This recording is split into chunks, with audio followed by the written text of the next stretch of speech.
Cork आता है, cork, है ना, इस प्रकार से आपने देखा होगा वाइन की बोतल के ऊपर लगा रहता है, वाइन को निकलने नहीं देता, बहने नहीं देता, ठीक है। हाँ, तो आप यूज कर सकते हैं, क्योंकि अभी आप अच्छे डॉक्टर नहीं बने हैं, ठीक है, तो लीकेज ना हो तो यूज करिए, वेरी गुड। हाँ, और अच्छा, नए साल में कमबैक करोगे? अबे 26 में तो दुनिया ही खत्म है, अब क्या कमबैक करेगा, है?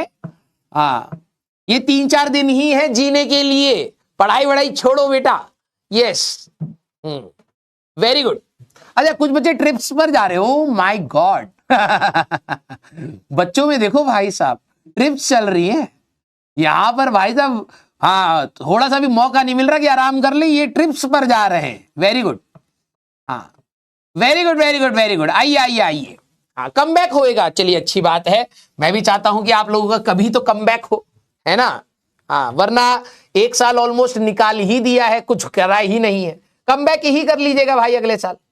यस, चलिए भाई, बहुत सही। देखो भाई, मैंने आपको बहुत क्लियरली बोला है, एक्सक्यूजेस की लिस्ट कभी खत्म नहीं होगी, ठीक है। अगर आप एक सेंसिबल इंसान होंगे, आपको प्रॉब्लम सेट का सॉल्यूशन ढूंढना पड़ेगा।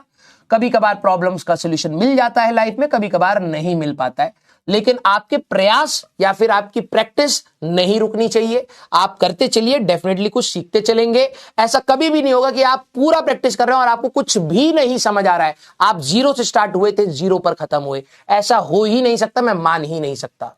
आप जब भी प्रयास करेंगे कुछ ना कुछ तो समझ आएगा। हर बच्चा बराबर नहीं होता, कुछ 10% सीखेंगे, कुछ 20, कुछ 30, कुछ 40, कुछ हो सकता है 100%। लेकिन अगर 100% वाला ईगो में बैठा रहे कि भैया मैं तो बहुत जल्दी समझ जाता हूं, तो उसका भी पतन निश्चित है। और कोई बच्चा 10% वाला मेहनत लगातार करता रहे, तो यह भी निश्चित है कि उसका सिलेक्शन होता है, ठीक है। अब आप जिस भी सिचुएशन में है, प्लीज एक्सक्यूजेस बनाना और दूसरों के साथ एक्सक्यूजेस शेयर करना बंद कर दीजिए। आप लोगों की जनरेशन में एक प्रॉब्लम है कि आप लोग सिंपैथी एम्पैथी पर ही जी रहे हैं, ठीक है। कोशिश करिए कि उसकी जरूरत ना पड़े। आप अपने आप को मोटिवेटेड रखिए। आपकी लाइफ में प्रॉब्लम्स हैं, आपकी पढ़ाई में प्रॉब्लम्स हैं, वो हमेशा रहेगा। कोई भी परफेक्ट तैयारी करके यहां से नहीं निकलता है, बिलीव मी।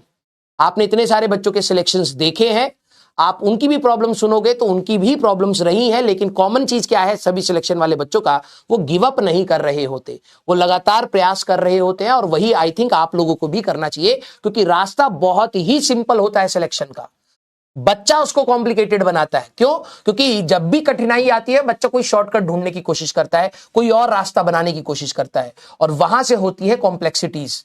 पढ़ो सीधे से, तैयारी करो, कुछ क्वेश्चन नहीं हुए सीखो, बढ़ो, आगे टेस्ट दो, फिर सीखो, आगे बढ़ो, यही वो प्रोसेस, बार बार यही करना है। अगर आप कोई नया रास्ता ढूंढने की कोशिश कर रहे हैं, दैट मींस आप कहीं ना कहीं गुमराह हो रहे हैं, ठीक है। बेसिक तैयारी करिए बेटा। Yes, love you all, thank you so much. बहुत मजा आया आप लोगों को पढ़ा करके।